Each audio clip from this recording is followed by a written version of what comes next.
Hai teman-teman, jumpa lagi. Hari ini kita membahas sejarah menyangkut Malaysia dan Indonesia. Ada video menarik yang berisi penjelasan dari Profesor Ahmad Ahdam. Beliau sejarawan yang cukup jujur. Video lama ini cukup relevan dengan kondisi sekarang. Yuk, langsung aja kita simak videonya ya teman-teman. Saya melihat perasaan gundah terhadap kedudukan politik orang Melayu ini bukan baru. Ia telah pun diungkapkan oleh Encik Ibrahim bin Haji Yaakob, Dr. Ramlis Iskandar Kamil, namanya semasa di Indonesia, arwah. Sejak pada tahun-tahun sebelum Perang Dunia Kedua, dialah yang mula-mula sekali mengungkapkan keprihatinan, kebimbangan masyarakat Melayu terhadap kehadiran orang asing di waktu itu di tanah Melayu, belum Malaysia lagi. Ini pada tahun 30-an. Suara-suara kegundahan ini sebenarnya telah pun dikeluarkan di dalam surat-surat khabar Melayu pada tahun 20-an lagi. Dan pada tahun 1937 terdirilah apa yang disebut Kesatuan Melayu Muda. Didirikan oleh Ibrahim Haji Yaakob ni, orang Temerloh, bekas guru di Tanjung Malim. Tujuannya ialah bagaimana nak menyelesaikan masalah orang Melayu. Dan dia nampak satu cara yang dipikirkannya boleh dilaksanakan ialah dengan menubuhkan Melayu Raya. Iaitu Melaya katanya harus bergabung dengan Indonesia. Tapi idea ini sebenarnya bukan idea tulen Ibrahim Yaakob. Idea ini telah dikemukakan oleh Tan Malaka pada tahun 24 waktu dia menjadi orang pelarian di Singapura. Tan Malaka ini namanya Ibrahim, gelar Datuk Tan Malaka, orang Minangkabau. Dia seorang komunis aliran Trotsky, tapi dia juga seorang nasionalis. Katanya amat malang bagi Indonesia. Di tahun 24 dia menulis, kalau Indonesia tidak dibesarkan dalam bentuk Indonesia Raya yang akan mencakup, silakan, yang akan mencakup wilayah-wilayah tanah Melayu, Filipina, dan Selatan Thai, petani. Jadi Ibrahim Yaakob seorang yang selalu mengikuti tulisan-tulisan Bung Karno, Soekarno. Mungkin generasi Anda tidak tahu sangat siapa Soekarno. Soekarno adalah pemuka nasionalisme Indonesia, bapak kemerdekaan Indonesia. Dan dia sendiri sangat terpesona dengan Tan Malaka, pemikiran Tan Malaka. Dan Tan Malaka ini orang buangan. Kalau dia balik Indonesia, dia kena tangkap oleh Belanda. Itu tuh diperintah Belanda Indonesia itu.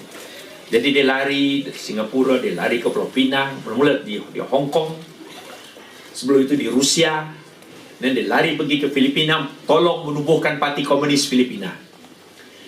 Jadi, tapi cita-citanya bukan saja sebagai komunis, tapi nasionalis. Dia membayangkan dunia Melayu ini harus bersatu, katanya. Indonesia Raya. Jadi Ibrahim Yaakob yang membaca banyak tulisan-tulisan Bung Karno dan Tan Malaka, menerjemahkannya dalam bentuk Melayu Raya. Kali pertama, masalah Melayu ini diungkapkan. Sebentar ya teman-teman, tadi disebutkan Ibrahim Yaakob. Sebelumnya sudah pernah kita bahas ya. Ibrahim pernah bertemu dengan Soekarno pada bulan Agustus tahun 1945 sebelum Indonesia merdeka. Saat itu Ibrahim juga ingin menggabungkan Malaysia dengan Indonesia, tapi upaya ini gagal. Adapun Tan Malaka yang memang salah satu tokoh dari komunis terkenal di Indonesia, pada tahun 1949 ia ditangkap dan dieksekusi. Tapi jasa Tan Malaka tetap dihargai. Presiden Soekarno menetapkan Tan Malaka sebagai pahlawan nasional pada 1963. Yuk kita lanjut lagi ya teman-teman videonya. Kemudian kita lihat penumbuhan UMNO itu sendiri. Ya. Adalah justru kerana pelaksanaan mileniumnya. Orang Melayu merasa gusar. Perancangan milenium British yang akan menghapis kedudukan raja-raja Melayu dan yang akan menyamaratakan hak-hak Melayu dengan orang bukan Melayu. Kali kedua, diungkapkan keprihatinan terhadap masalah Melayu. Dan kerana itulah UMNO ditubuhkan. Tapi UMNO bukan parti politik Melayu pertama.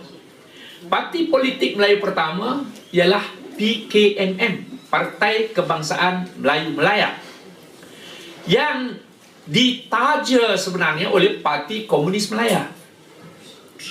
Parti Komunis Melaya yang ditubuhkan pada tahun 1930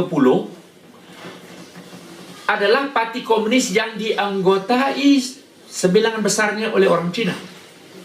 Tapi ada Melayu yang menjadi anggota.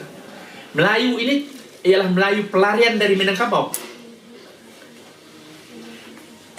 Salah seorang daripadanya, Muhtaruddin Lasso, berada di Perak. Dan dia menubuhkan PKMM. Tujuannya PKMM ialah juga bergabung dengan Indonesia. Sebab itu dia gunakan istilah partai. Itu istilah Belanda, partai. Belanda kata partai, Indonesia kata partai. Parti.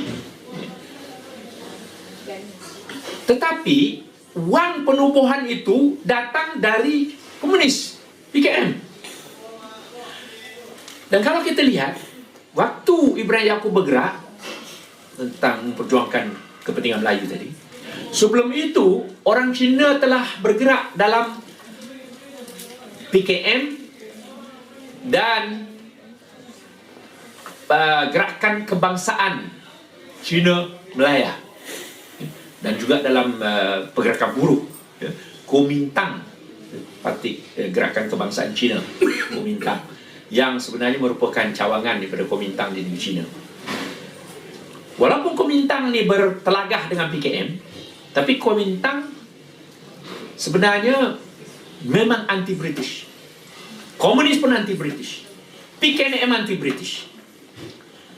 UMNO ditubuhkan untuk memperjuangkan kepentingan Melayu kerana terhakis oleh Millennium Union. British mempunyai rancangan. Kenapa Millennium Union diperkenalkan? Millennium Union, kalau kita terjemahkan dalam bahasa Melayu, ialah Kesatuan Melaya. Tujuannya ialah untuk menyatukan Melaya. Kerana British melalui dasar kolonialnya telah menyebabkan orang Cina, orang India ramai berada di Melaya. Jadi apa cara nak menyelesaikan masalah pluralisme ini? Caranya ialah berikan hak yang sama, politik. Sebab pada tahun 30-an itu orang Cina juga sudah bersuara mahukan hak politik. Terutama orang Cina di Selat, di Tanjung Lok misalnya, di Melaka. Dan orang Cina di Pulau Pinang pun mahukan hak politik yang sama. Jadi masalah ini bukanlah yang kita bincangkan, ini bukan masalah baru. Kemudian selepas 46, selepas UMNO ditubuhkan, UMNO ditubuhkan 11 Mei ya. Selepas UMNO ditubuhkan, UMNO mula memperjuang untuk mendapatkan kemerdekaan. Walaupun pada mulanya UMNO dianggap bekerjasama dengan British. Tetapi di pihak British sendiri memang British nak memberikan kemerdekaan itu. Kerana pada tahun 48 berlaku pemberontakan komunis yang disokong oleh golongan PKM Melayu tadi. Begitulah teman-teman sejarah tentang kaum Melayu Malaysia yang selalu gundah. Ternyata Inggris telah berencana untuk memberikan kemerdekaan. Terima kasih ya teman-teman sudah menonton video ini. Semoga bermanfaat dan sampai jumpa lagi.